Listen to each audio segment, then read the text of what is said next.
Ang kwentong ito ay hango sa totoong buhay. Karanasan nito ni Ado. Taong 1957, Kabanatuan.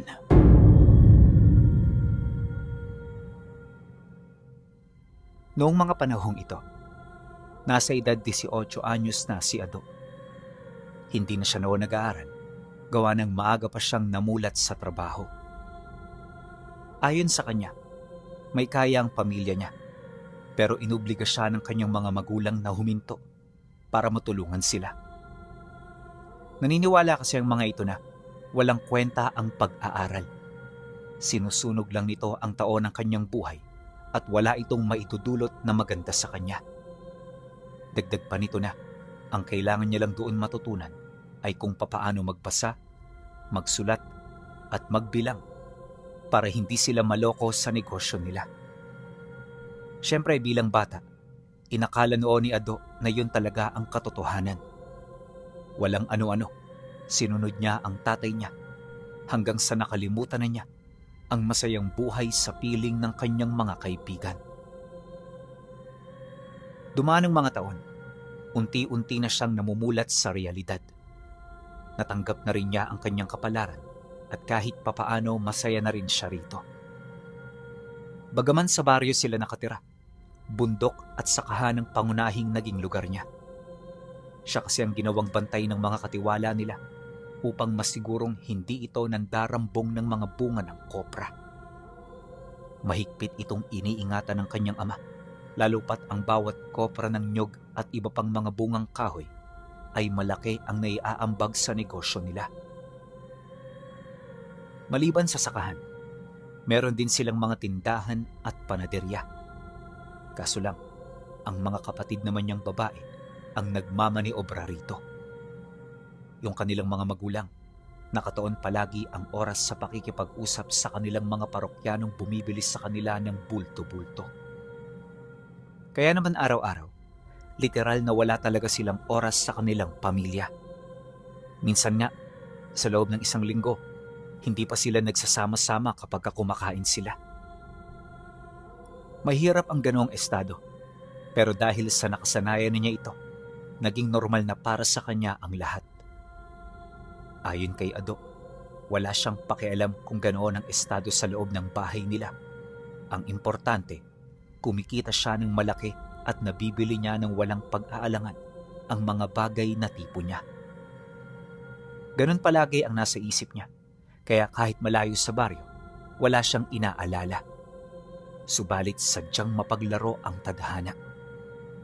Pagsapit ng taong ito, may nakilala siyang isang babae na kadugo ng isa sa mga katiwala nila sa bukid. Unang beses niya itong nakita, kaya naman medyo nagulat siya. Yung babae kasing yun pinuno, nandun na lahat yung hinahanap niya. Mahinhin, balingkinitan, makinis ang balat, at higit sa lahat maganda.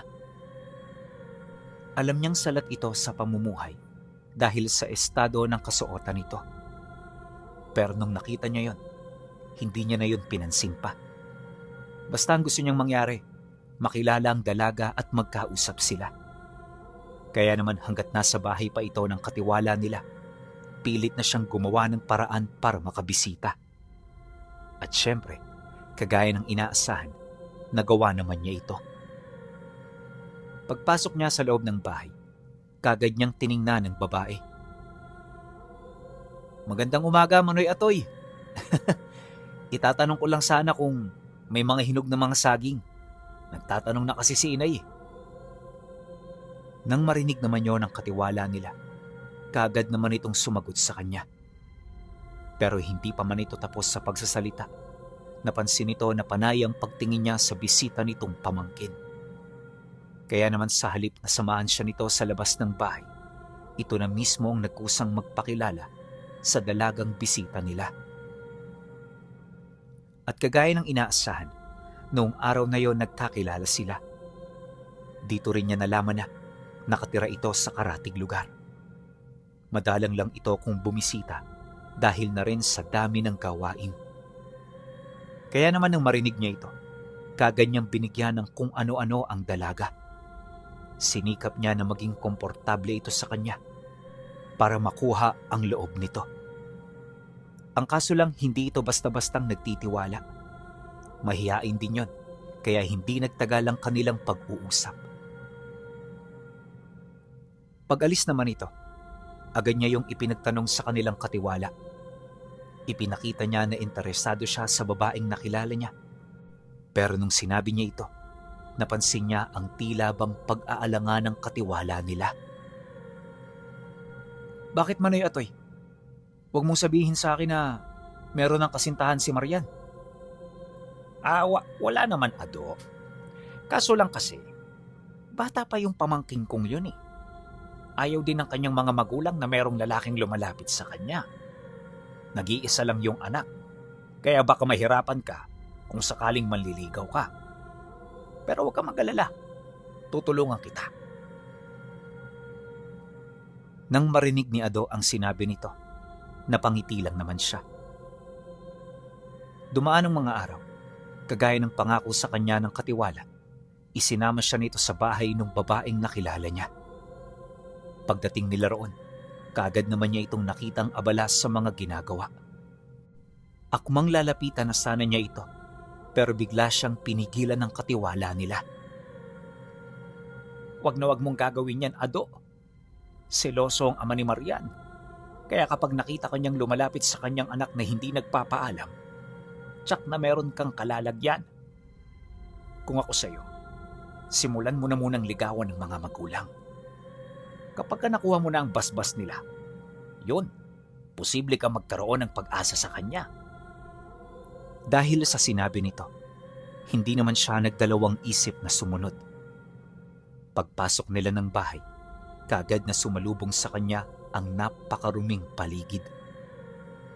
Literal na burara, bastos, hindi masinop sa gamit ang pamilya. Sa entrada pa lang kasi, nagkalat na ang mga isinampay sa loob ng bahay. Napakarami ring dumi sa paligid, animoy hindi tao ang nakatira. Pero lahat ng iyon di niya ininda, hanggang sa dito niya makilala ang ama ni Marian na nasa edad 70 anyos na. Maayos naman ito kung makipag-usap, kaya lumakas palalo ang tiwala niya. Nakasisiguro noon si Ado na makukuha niya ang anak nito dahil na rin sa yaman ng kanilang pamilya. Sa loob ng ilang araw, pabalik-balik na siya roon. Nagkakamabutihan na rin sila hanggang sa naging komportable na ito sa kanya. Akala niya tuloy-tuloy na ito, pero makalipas ang 3 araw na hindi siya bumisita sa bahay nito, may nabalitaan siyang hindi katanggap-tanggap kay Manoy Atoy. Ayon sa katiwala nila, nagbigti na si Marian. At ang rason nito, tinutulan ng kanyang ama ang pag-iibigan nilang dalawa. Matagal nang nakatali sa tatay nito ang dalaga, kaya sa halip na makaramdam ulit ng kabiguan, nagdesisyon na itong tapusin ang sarili nitong buhay. Nang marinig niya ang sinabi ni Manoy Atoy, nagulat siya. Tinanong niya ang tungkol sa mga nangyari hanggang sa dito na niya nalaman na hindi pala siya ang unang lalaking natipuhan nito. Marami nang nauna at bawat isa sa mga yon hindi natanggap ng pamilya gaano man kalaki ang yaman nila. Dala ng kuryosidad, seryoso niya itong naitanong sa katiwala.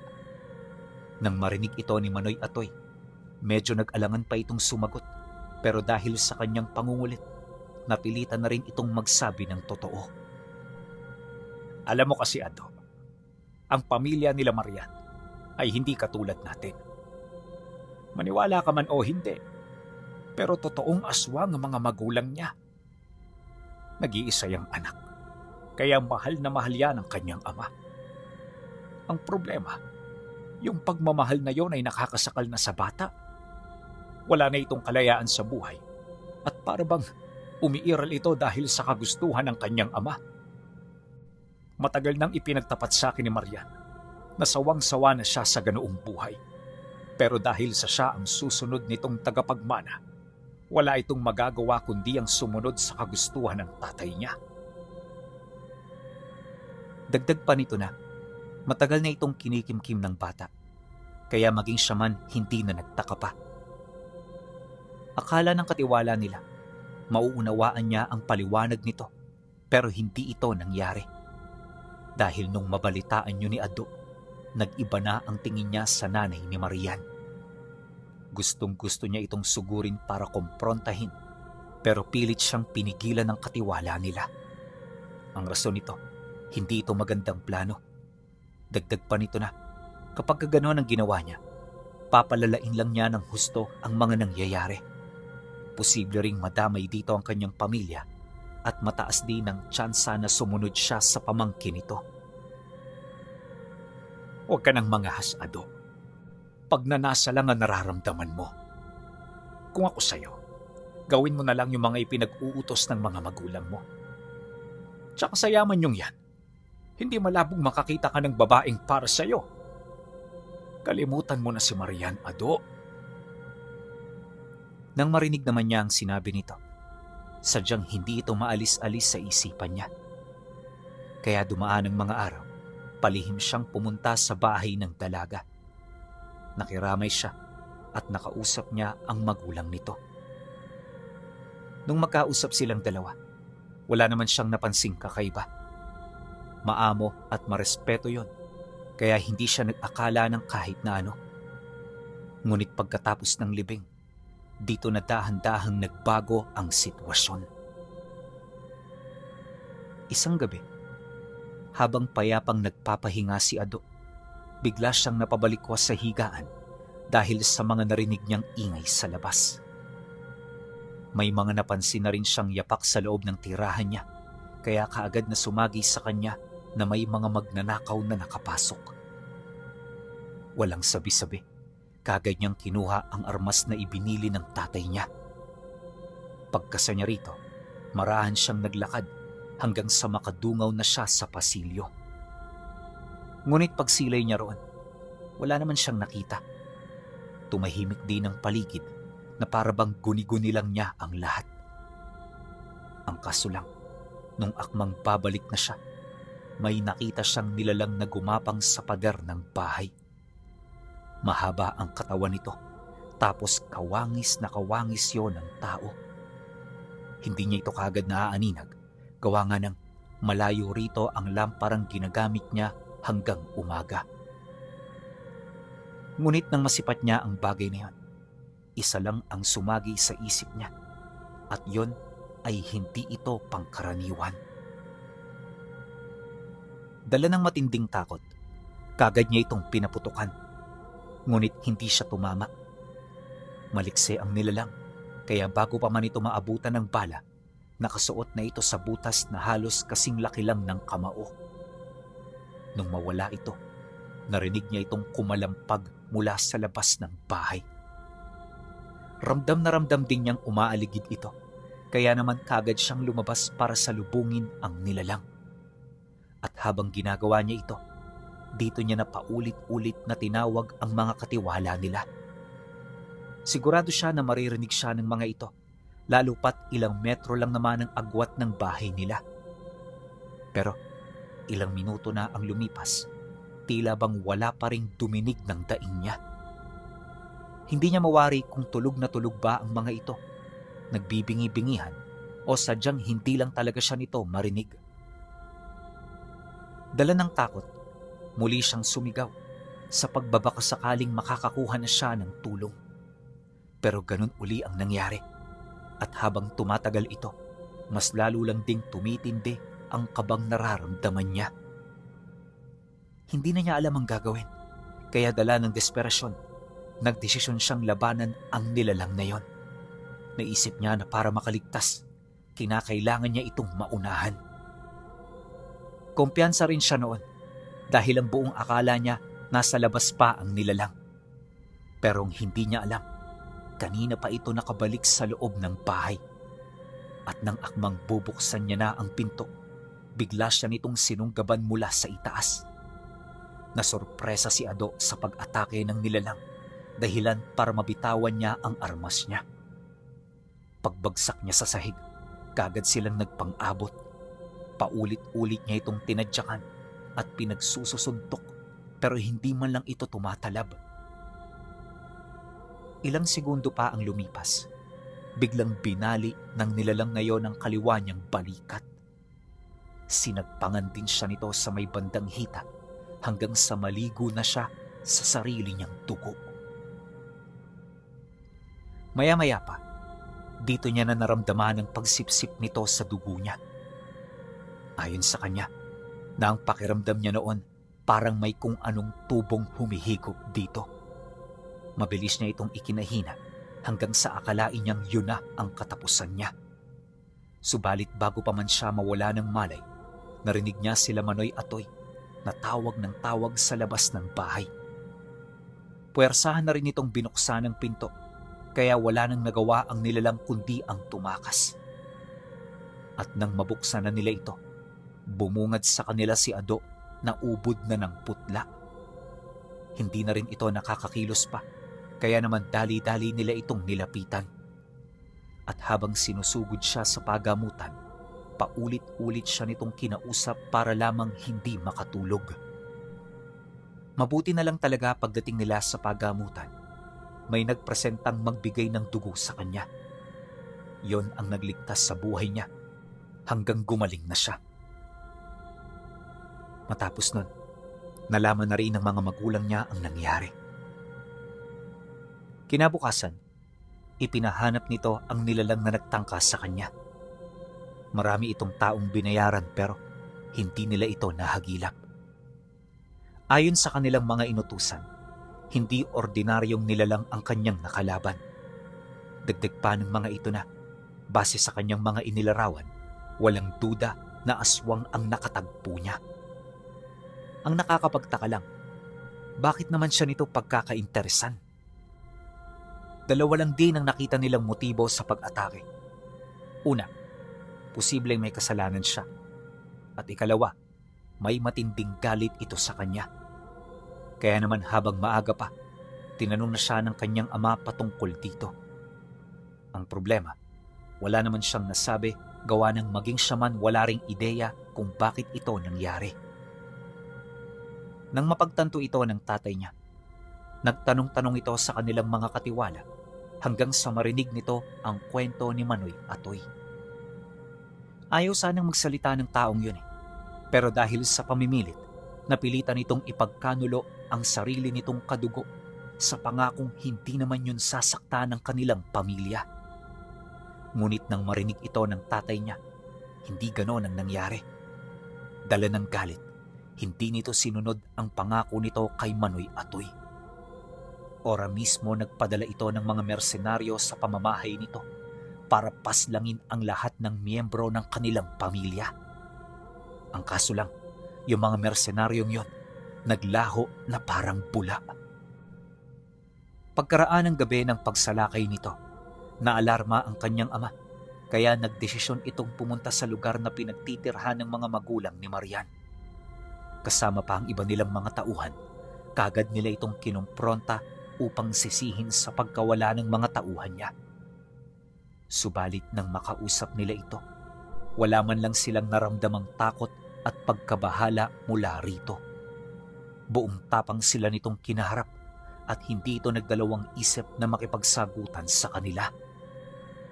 Sinasabi ko na sa inyo, wala ritong pumunta. Tsaka bakit mo naman hinahanap ang mga mersenaryong inutusan mo? Hindi ba't inutusan mo sila para saktan kami? Ang kaso lang malas mo, dahil hindi ka nagtagumpay. Baluarte ng pamilya namin ang lugar na ito, kaya hindi nyo ako rito magagalaw ng basta-basta. At ikaw naman, Atoy, bakit mo ko isinuplong sa mga ito? Ganyan na ba katindi ang pangangailangan mo na ultimo mga kadugo mo? Isusuplong mo sa kaaway?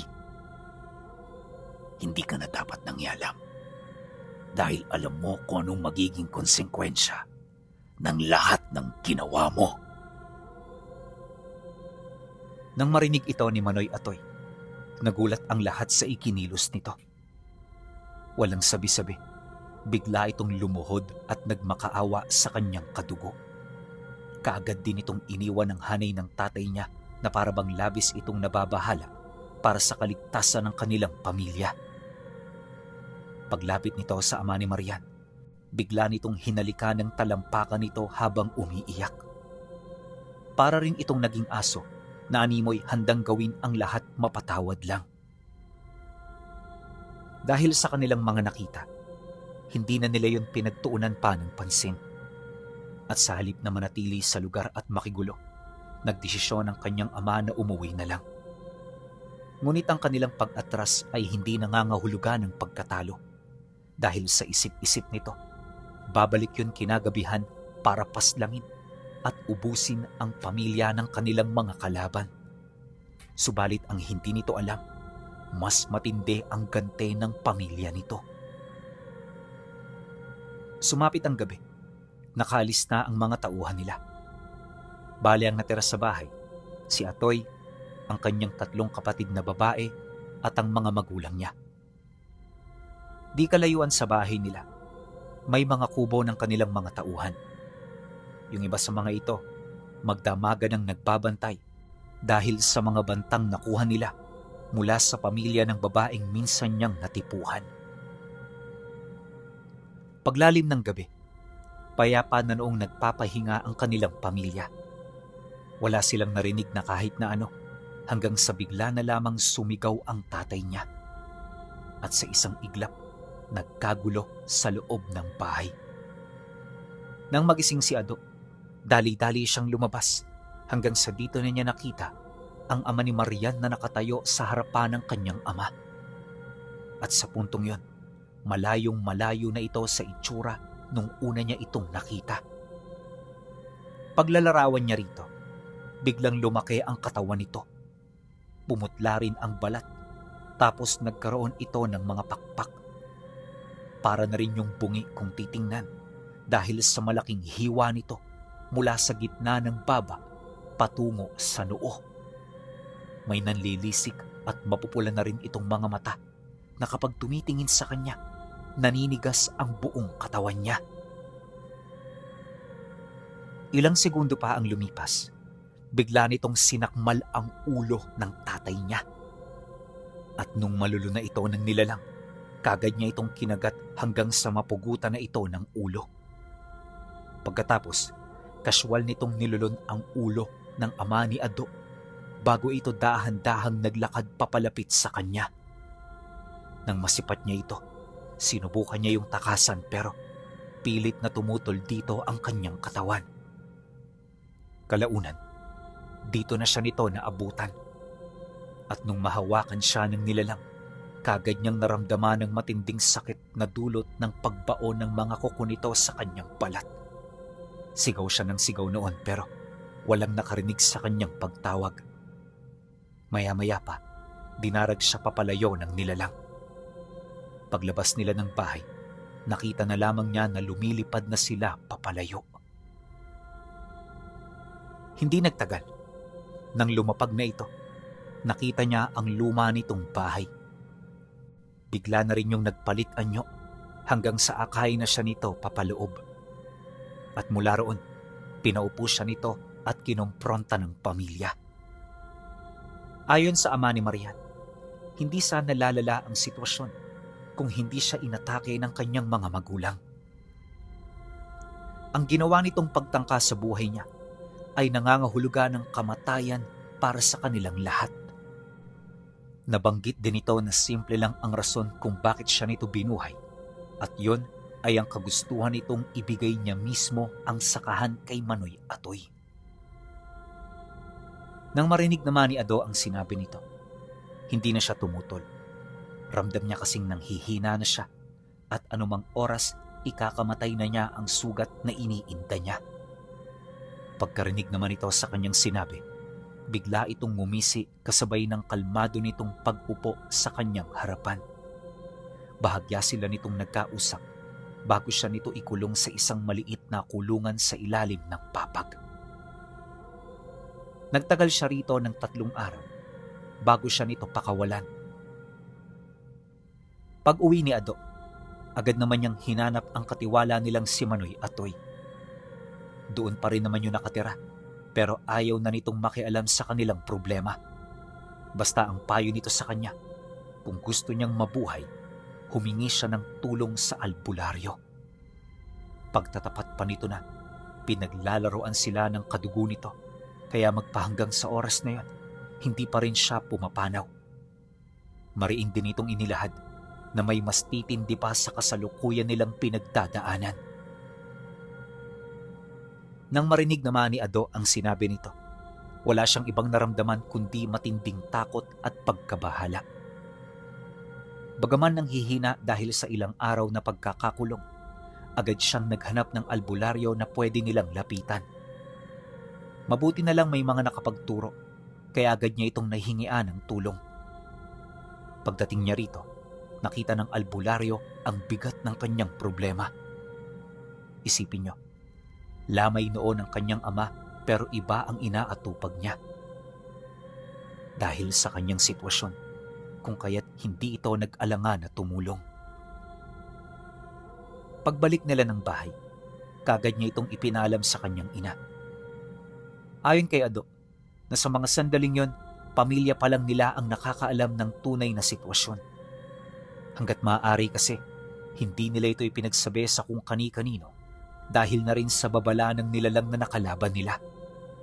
Bagay na mas lalo nilang ikinapahamak. Paglalim ng gabi, maraming tao sa kanilang bahay. Nung makita ito ng nanay niya, medyo nakaramdam na rin ito ng kapanatagan. At habang umuusad ang lamay, nagpatuloy naman ang paggamot sa kanya ng albularyo. Paano ba naman kasi, nalaman ito na may kumakalat na lason sa katawan niya. At ang lasong yon, ang unti-unting kumakain sa lakas niya. 2 buong araw itong pinagtuunan ng albularyo hanggang sa maalis na nito ang lason sa katawan niya. Pagkatapos, dito pa lang nito sinimulan ang pagbakod sa kanilang tahanan. Ngunit maging ang albularyo man, hindi napansin ang mga tanim na marka ng ama ni Marian. Isang araw pa ang lumipas, nailibing na ang pugot na katawan ng tatay niya. Medyo nangangamoy na kasi ito, kaya inabisuhan sila na ilibing na ito habang maaga pa. Pagkatapos ng libing, balik na sa dati ang buhay nila. Kalaunan, pag-alis ng kanilang mga bisita, muli niyang binalaan ang nanay niya patungkol sa panganib na dala ng pumatay sa kanilang padre de pamilya. Ang kaso lang, hindi ito nakinig at ang tanging sinabi lamang nito sa kanya, "Huwag muna ngayon, Ado. Pagod na pagod pa ako." Dahil dito, kung kaya't wala siyang nagawa. Paglabas niya ng bahay, kagad niyang pinakiusapan ng albularyo na simulan na ang paghahanda. May kutob kasi siya noon na sa pagsapit ng gabi, darating ang nilalang na yon. At hindi nga siya nagkamali. Bago may mangyaring hindi inaasahan, kinausap na niya ang kapatid niyang pinakamalapit sa kanya. Inabisuhan niya ito sa kung ano ang gagawin at itinuro na rin niya ang lugar na pinagtataguan ng tatlo. Noong una tutol ito sa nais niyang mangyari, pero kalaunan, nang marinig nito ang kwento ng buhay niya, napilitan na rin itong sumunod sa utos. 6:00 pa lamang ng gabi pinuno, nagsisiksika na ang tatlo niyang kapatid sa isang makipot na butas sa may bandang sala malapit sa kwarto niya. Hirap na hirap man sa ganoong kalagayan, nanatili sila roon upang mailigtas ang kanilang mga sarili. At pagkaraan ng ilang oras, dito na nga sila nakarinig ng malalakas na pag-atungal. Sinabayan ito ng mga sigaw nila Ado hanggang sa magpang-abot na ito sa may bandang sala ng bahay. Habang nilalabanan nila ang mga nilalang na yon, bigla nitong sinunggaban ng nanay niya at walang habas nitong pinag-uundayan ng saksak sa dibdib. Kagad itong ikinamatay ng kanilang ina, dahilan para mas lalo siyang magalit. Lahat ng paraan ginawa na niya at halos lahat din ng gamit ginamit na niya rito. Ultimo mga pangontrang bigay ng albularyo, isinaboy na niya, subalit sa kabila ng lahat ng yon, wala pa ring umepekto. Sa bandang huli, Nakita ni Ado ang dahan-dahang paglapit nito habang nanlilisik ang mga matang nakatingin sa kanilang dalawa. Una nitong sinunggaban ng matandang albularyong tumulong sa kanya bago yun tuluyang mahati sa dalawa ng nilalang. At pagkatapos nun, tsaka siya nito sinakmal sa liig. At habang nag-aagaw buhay, kinutkot nito ang kanyang tiyan hanggang sa makalikha na ito roon ng maliit na butas. At mula sa butas na yon, kagad nitong hinugot ang kanyang mga laman loob hanggang sa kumalat na ito sa paligid. Literal na buhay pa si Ado nung kainin siya ng nilalang. Walang makapagsabi kung ano ang naramdaman niya noong mga sandaling yon, pero kitang-kita ng mga kapatid niya ang huling kalagayan niya bago siya bawian ng buhay. Ayon sa mga ito, na habang kinakain ng nilalang ang kanyang laman loob, tulala lang itong nakatitig sa kanila. Hindi na rin ito gumagalaw, indikasyon na malapit na itong bawian ng buhay. Pagkatapos naman itong kumain, kagad itong lumabas ng bahay nila. Kinabukasan, pumutok ang balita ukol sa mga nangyari. Dahil sa kakaibang insidente, pawang mga antingero at albularyo ang nakialam dito. May mga kasama na rin yung otoridad, pero lahat yon ay may kaalaman pagdating sa lihim na aral. At para hindi na balikan ng tatlong magkakapatid, inilihim ng lahat ang kanilang nadatnan sa loob ng bahay. Lumipas ang mga buwan, para bang naging bangungot ang buhay ng tatlo. Kung sino-sino ang nag-alaga sa kanila pero walang nakatulong sa tunay nilang problema. 1 taon ang lumipas, nagbigti ang 2 kapatid ni Ado. Kaya ang natira sa kanilang pamilya ay yung pinakapaborito niya sa 3. Ayon dito, minsan na rin itong naisipang magpakamatay pero alang-alang sa pakiusap ng nakatatanda niyang kapatid kung bakit hindi niya ito ginawa. Dagdag pa nito na habang buhay niyang dadalhin ang lahat ng alaala, lalo na nung minsan niyang masaksihan yung buhay pa si Ado habang kinakain ng aswang.